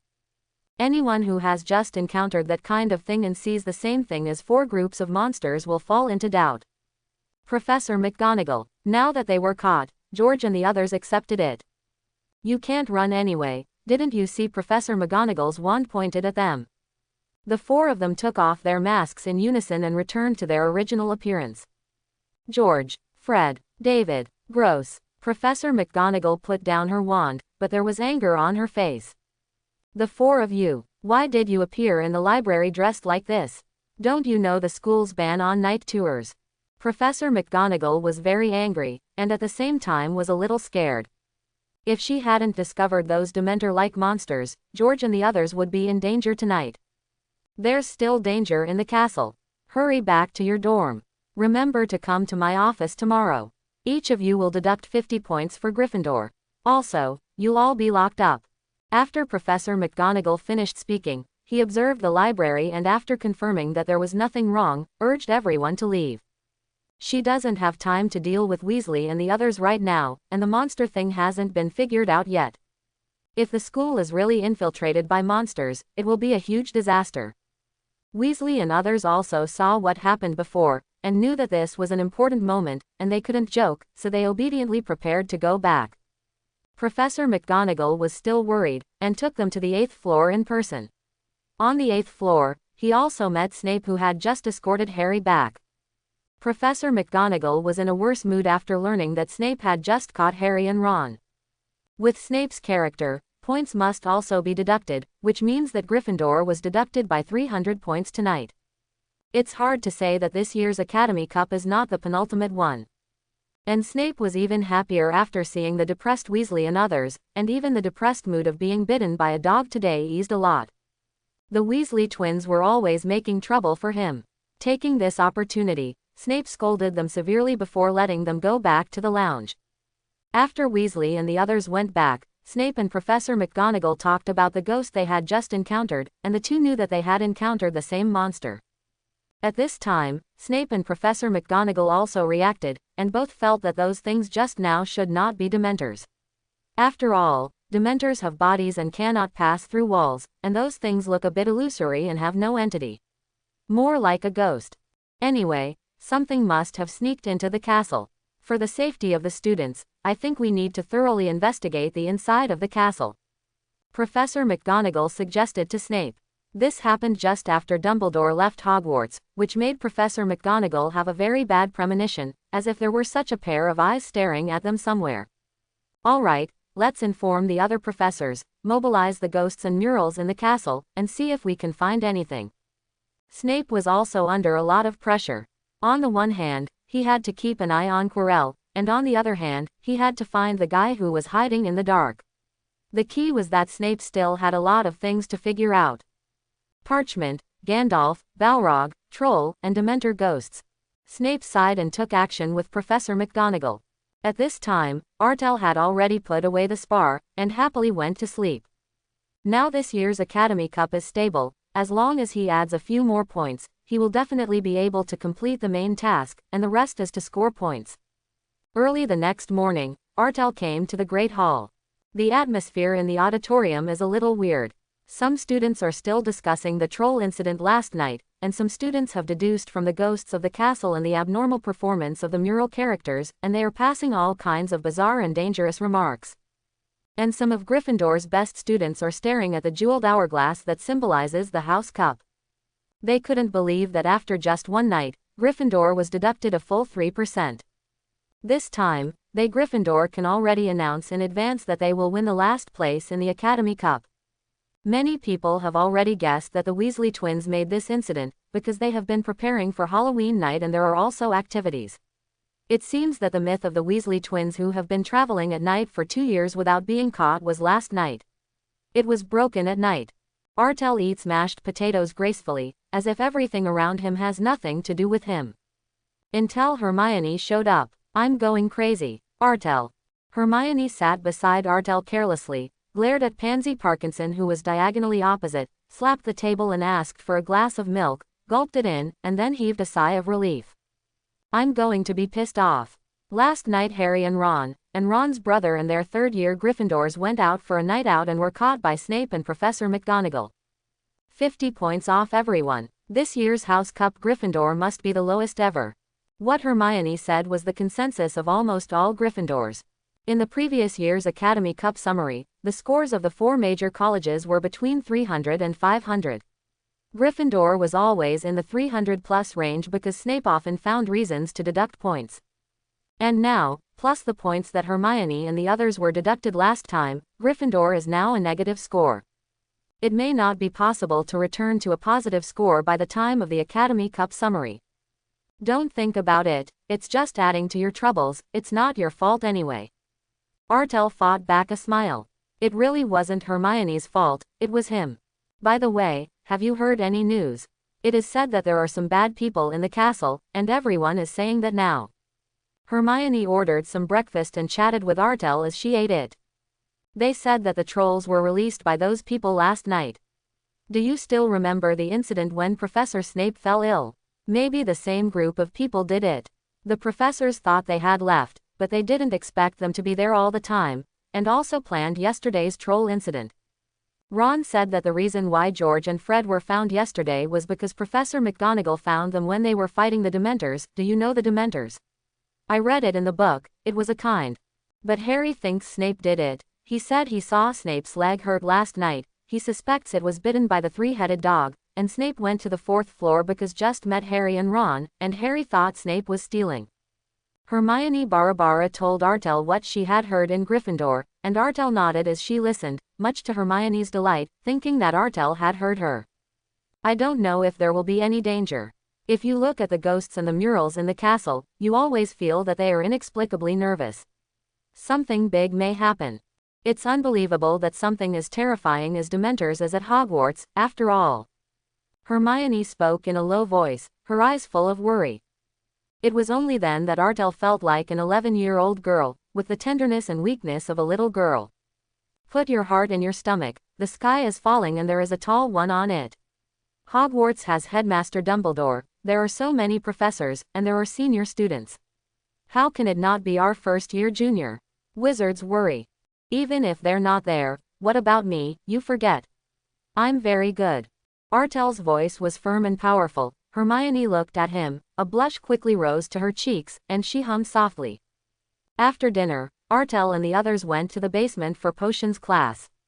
Snape's expression was more serious and colder than before. In class, he mocked Harry and Ron for a while before starting today's class. Today, he mainly learns how to handle some potion materials. This semester's potions class, Artel, has already completed his self-study, and he has a lot of experience in refining potions. After all, the materials for the orc potions are all handled by him alone, and the material to be processed in this class is the orcs, one of the ingredients for the formulation of the medicine. Artel's perfect play earned him 10 points from Snape, and unsurprisingly, Neville was deducted 5 points for clumsily destroying a piece of material, and Harry for failing to take good care of Neville. 5 points were deducted for this charge. After a class, Snape left in a hurry. But even so, Snape, who walked to the door of the classroom, did not forget to turn his head to remind Harry and Ron to go to him in the afternoon and be punished for confinement. Harry's face was ashen, and his hands were shaking with anger. Artel suspected that if Harry had the strength at this time, he might go to Snape to fight hard. After leaving the classroom, Hermione went to the library to read as usual. Harry and Ron sounded like they were going to complain to Hagrid, while Artel went back to the dormitory and went to the room of requirement. Now that the ghosts and frescoes in the castle are mobilized, Artel must be careful. He had obtained the troll's heart yesterday, and now he can try to refine the powerful orc potion. Saruman's experiment notes have clearly recorded every step, and Artel is not worried that he will fail. However, the strong orc potion was much more complicated and time-consuming than ordinary orc potions. Even with an automatic crucible, Artel could only make 1 bottle in 2 hours. My mental strength is still enough. I can get a few more automatic crucibles, and then I can refine a few more bottles in 1 batch. Alternatively, you can also try to summon a lich. An intelligent lich should also be able to refine medicine for me. But summoning a lich in the castle may attract Dumbledore's attention. Artel raised the blue-purple potion in his hand, shook it slightly, and added the rat-headed soul that he had gotten into the experiment at Shelby Manor at the beginning. I saw that the turbid medicine in the bottle immediately became clear, and the blue-purple gradually turned into a deep purple, faintly exuding a strange magic, like a clear and pure purple spar. Such a bottle of strong orc potion can turn an animal into a strong orc warrior even more terrifying than a troll. The corners of Artel's mouth curved slightly. As for what animal to choose, Artel has already had an idea in mind. In the depths of the Forbidden Forest, a group of werewolves lived. They were born by werewolves in the wolf-like state of the full moon. Although they only have the form of wolves, their intelligence quotients are comparable to those of humans. They are not magical creatures with magic power. They are the most suitable for the use of powerful orc potions. Artel now only has a troll's heart, and can only refine 10 bottles of powerful orc potions, but he is not in a hurry. The main purpose of refining a bottle of potion this time is to get a Forbidden Forest wolf cub to try the effect. After putting away the potion, Artel left the room of requirement. Because it took a lot of time to refine the powerful orc potion, lunchtime in the Great Hall had already started for half an hour, and by the time Artel arrived in the Great Hall, Hermione had already finished eating. "I thought you weren't coming for dinner," I asked Malfoy, and he said someone saw you go back to the dorm and didn't come out again. Seeing Artel coming, Hermione breathed a sigh of relief. No matter what Artel does, he will never be late for dinner. He was half an hour late for the first time today. Hermione almost thought that something had happened to Artel in the castle. Especially when something like that happened last night. There's always something to eat. Artel sat down, patted the table lightly, and the sumptuous lunch appeared in front of him. I wanted to go back to the dormitory to read a book for a while, but I didn't expect to fall asleep. Reading books or something is really boring. Artel tasted the macaroni bolognese, and it tasted good. I have to say that the house elves at Hogwarts still have a hand. Quote. Hermione was speechless. Good guy, because she was still worried about not being able to eat here. It turned out that she fell asleep while reading a book. Where are Harry and Ron? Why didn't you see them? Artel glanced at the Gryffindor table, didn't see Harry and Ron, and asked Hermione. Professor Snape called him away just after lunch, saying he would be fined for confinement. By the way, they went to see Hagrid after taking the potions class. They seemed to be inquiring about something. They went to the library to borrow several books for the first time.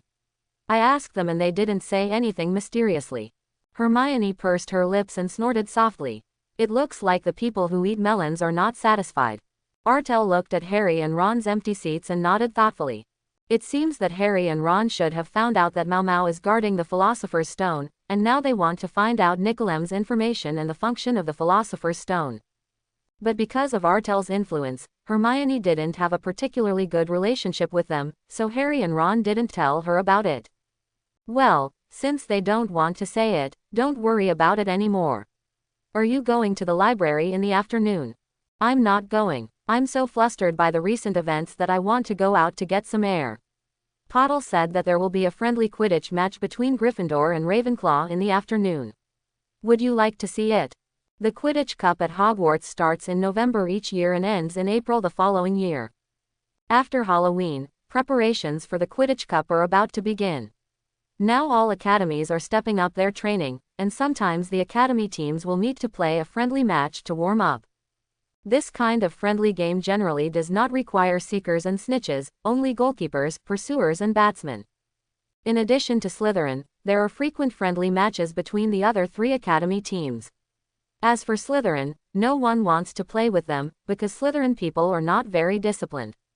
A Quidditch friendly match. Artel thought for a while, then nodded and said, "It's okay to go and have a look, it's good to relax properly." During this time, Artel's time was basically used to refine pharmaceuticals. Although it didn't matter, it was indeed a bit boring. It's also good to enjoy campus life once in a while. Then let's go together. It officially starts at 2 o'clock in the afternoon. Hermione was obviously very happy. Her temperament brightened a lot in an instant. She turned her head sideways, leaned her chin, and looked at Artel with a smile on her face. Artel grew up being stared at, so naturally he didn't feel embarrassed. He continued to slowly finish the macaroni. ate another bacon pie, and drank a glass of juice before wiping his mouth with a napkin. Let's go. Hermione got up obediently. She didn't feel impatient. On the contrary, Hermione felt that watching Artel eat has a very elegant enjoyment. The two walked side by side and soon left the castle. Entering November, the temperature outside was a bit cold, but the weather was not bad. The sun was full, and Artel was wearing a thin sweater under his wizard robes, so he didn't feel cold. On the Quidditch pitch, the Quidditch players from the two academies were chatting, and some students, most of them first-year wizards, were bustling around in the stands. Hermione. As Artel and Hermione walked past, in the Gryffindor auditorium, Sister Pottle waved excitedly at her. "Shall we sit over there?" Hermione pulled Artel's sleeve. Artel nodded, and Hermione happily dragged him toward the Gryffindor auditorium. "You guys come to watch the game too?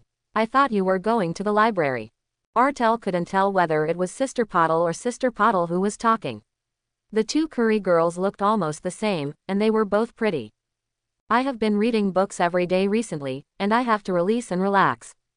Hermione was embarrassed because one of the Pottles was staring at the hand she was holding on Artel's sleeve. "Good afternoon." Artel greeted the two of them. Hermione had introduced them before. Although Artel didn't know them, they were nodding acquaintances. According to Hermione's words, Sister Patil's character is still very good, much better than Lavender, who likes to be jealous. "Hello." The Petal sisters responded with a bit of blush, but they couldn't tell from their skin color. In fact, Artel is still very famous among the first-year wizards. Many people know that this is an alternative little snake. His character is gentle, humble and polite, and he acts elegantly and calmly. The professors in almost every course praised Artel and often added points, especially in the three aspects of spells, transfiguration and potions. He is better than Hermione. Also a well-known scholar. Of course, the most popular one is the relationship between Artel and Hermione. Although Hermione said that the two of them are friends, most people don't believe it. In particular, Artel also taught Pansy, who is also a Slytherin, for Hermione. And the Pottle sisters knew that Artel had given Hermione a very expensive birthday present, and now their bedroom was still fragrant. Therefore, the two people's curiosity about Artel is even heavier. Artel and Hermione found an empty seat and sat down. Hermione's left was the Pottle sisters, and her right was Artel. When these two Curry girls talked to Hermione, their eyes always fell on Artel, and when they talked to Hermione about some problems with spells and transfiguration, they would also take the opportunity to ask Artel for advice. But it didn't take long before Hermione realized something was wrong. I hope everyone will support it and subscribe more.